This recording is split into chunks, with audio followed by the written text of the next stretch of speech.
Hi everyone, my name is Megan, And I'm Hannah. and welcome back to a Criminally Basic podcast. And before we begin, I just want to say happy holidays! Happy holidays from the Criminally Basic fam. Yes, Merry Christmas, Happy Hanukkah, happy whatever you celebrate around this time. Happy Kwanzaa. I think we covered all the holidays, but those are the major ones. And even if you don't celebrate a holiday, happy day Happy to day. you.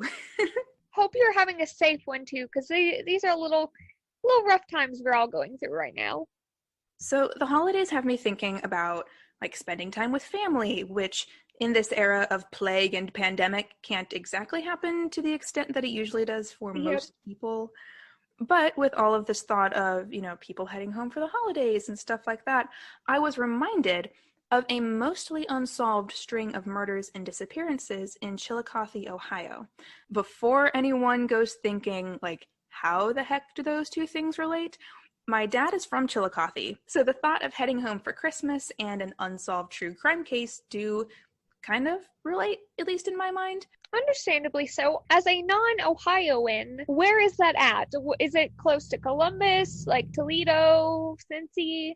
So Chillicothe is southern Ohio. I Okay. believe it is about an hour south of Columbus. Where I'm at right now, I'm in the greater Cincinnati area, and it's about an hour and a half north from me. So yeah, pretty southern Ohio. Oh, okay. I heard about this case a few years ago, actually, as it was happening, but Oh, so this is recent. it's really recent. Oh, I'm excited. Well, Yeah, not so excited for murder, but you know what I mean. so sit back and get ready because this is the twisted tale of how women keep going missing in Chillicothe, Ohio. The town of Chillicothe in southern Ohio is pretty small and pretty rural. With a population of a little over 21,000 as of 2018, it's a place where not very much happens. That's what they all say. In my research, I did find that it's experiencing a surge of drug-related crimes and addiction, but I mean, the same can kind of be said for a million other cities across the United Yeah. States.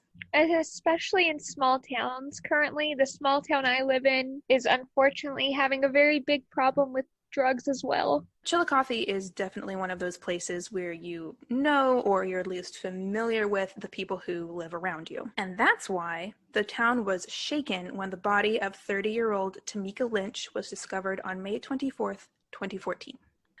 Tamika had been reported missing just 4 days prior on May 20th, but unfortunately, law enforcement didn't put her in the system as a missing person.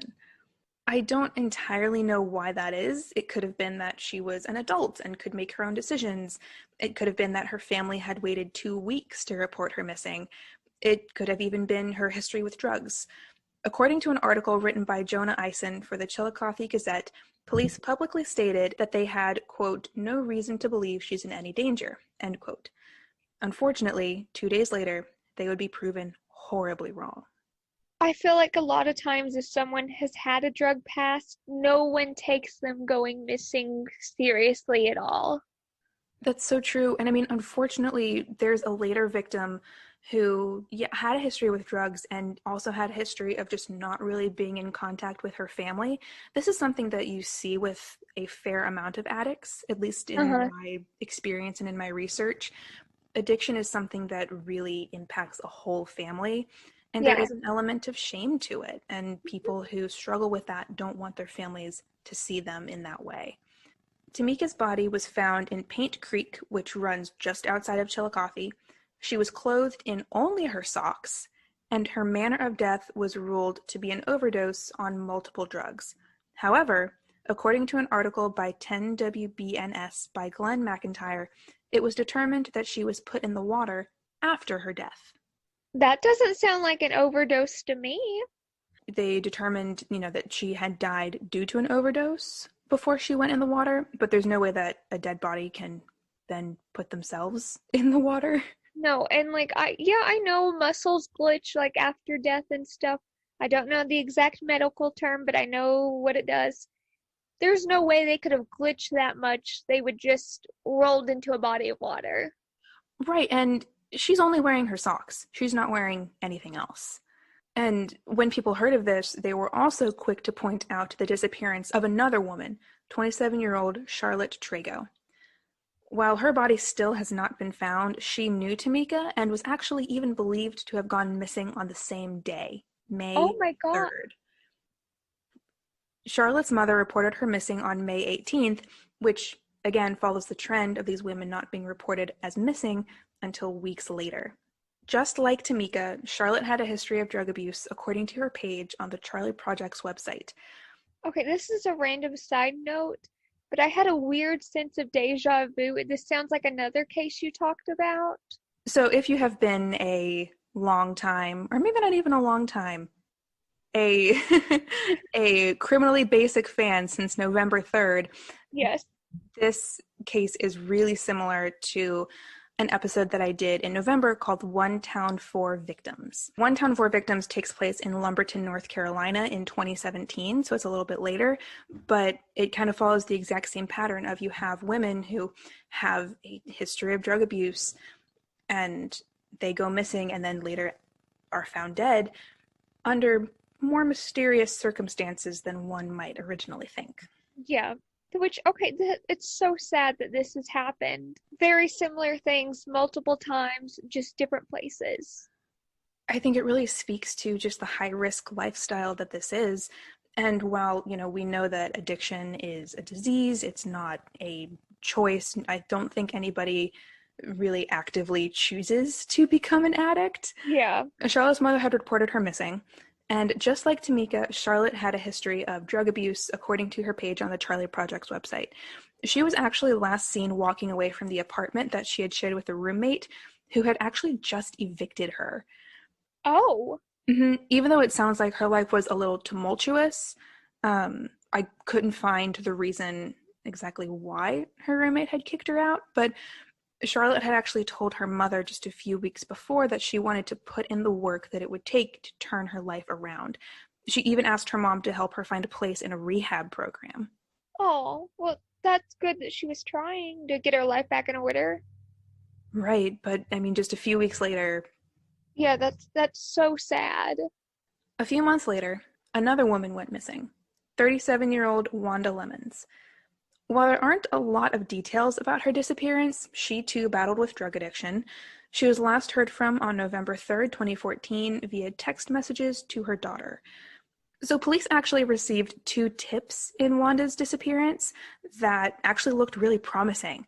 The first, according to a Chillicothe Gazette article written again by Jonah Eisen, was from an anonymous tipster who said that she was killed and put into the nearby Ross Lake. Oh.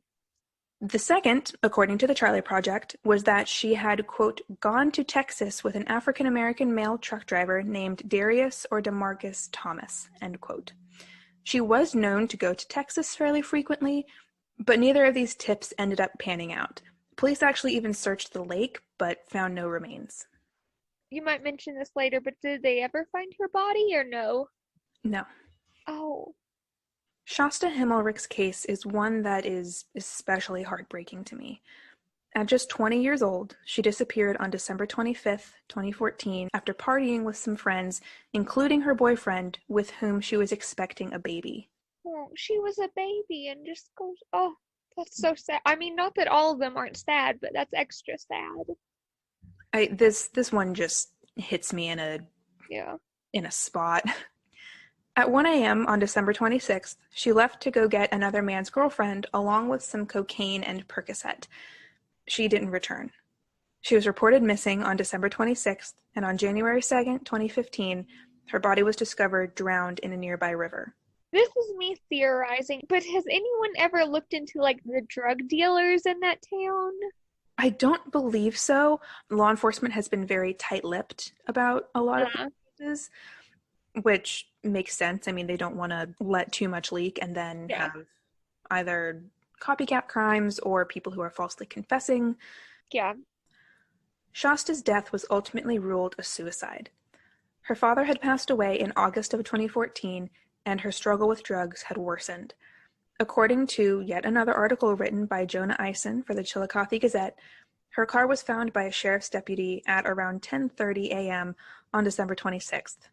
While they couldn't find any sign of a struggle, they did find both of her cell phones, a syringe with the needle broken off, a pack of Bic razors, one of which had blood on it, and blood smears on the headrest and on the back of the driver's seat. Searchers first found her shoes by the river, and then her body, which had self-harm marks on it. Oh. At first glance, this definitely appears to be a very tragic suicide. Yeah. Her family, though, doesn't really believe so.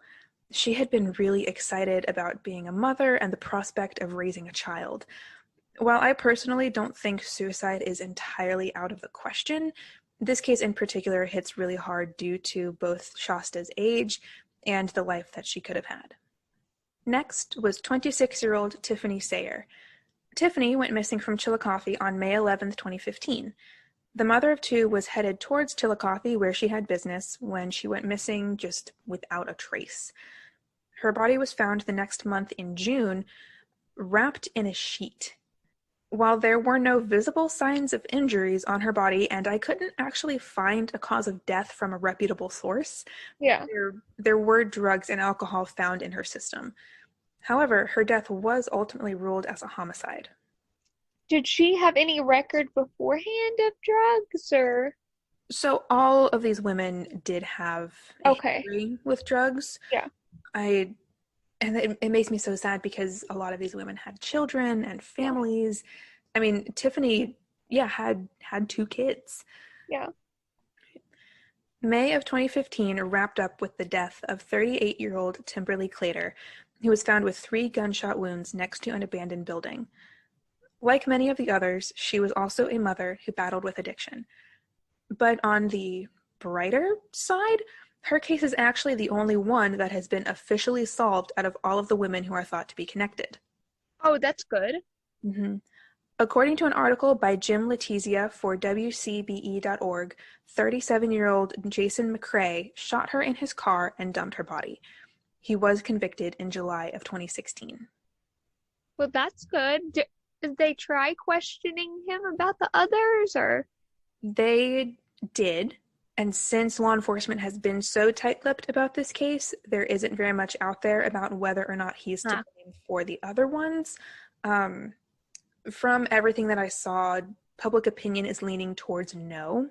Oh, okay. But it's still kind of in this big jigsaw puzzle of missing and murdered women. Yeah. It's one piece that we know can definitively be put in its correct place. Yeah. Finally, we have 31-year-old Rebecca Cade, who was found hanging from a fence by her sleeve on October 13th, 2015. She had been either bludgeoned or stabbed to death, depending on the source that you read, by an unknown assailant. Rebecca had also struggled with drug addiction and had been in and out of prison. A man was actually tried for her murder, but the jury deadlocked and he was acquitted. The man, Donnie Cochinor Jr., admitted to having sex with her the evening that she died, but said that they argued and she ran off. A little suspicious, even though, yes, he was acquitted, still a little suspicious. Still a little suspicious, and unfortunately her case was closed since. Oh. Mm-hmm. I don't know if they think, yes, he 100% did it, and they just really unfortunately had a deadlocked jury. Yeah. There wasn't a ton of coverage on this case, unfortunately, but. Oh, that's so sad. Mm-hmm. A task force was set up to address the string of missing and murdered women in Chillicothe, but law enforcement have been incredibly tight-lipped when it comes to these cases. And while they won't say anything if they believe that, they're connected, they are ready to bring whoever is responsible to justice. If you or anyone you know has any information regarding the disappearances or murders of these women, please call Southern Ohio Crime Stoppers at 740-773-8477 or submit a tip at southernohiocrimestoppers.com. Thank you for listening to A Criminally Basic Podcast. If you'd like to learn more, check us out at A Criminally Basic Podcast on Instagram and Twitter. And you can check out our sources as well as photos on our website, www.acriminallybasicpodcast.podbean.com. We'll see you next week.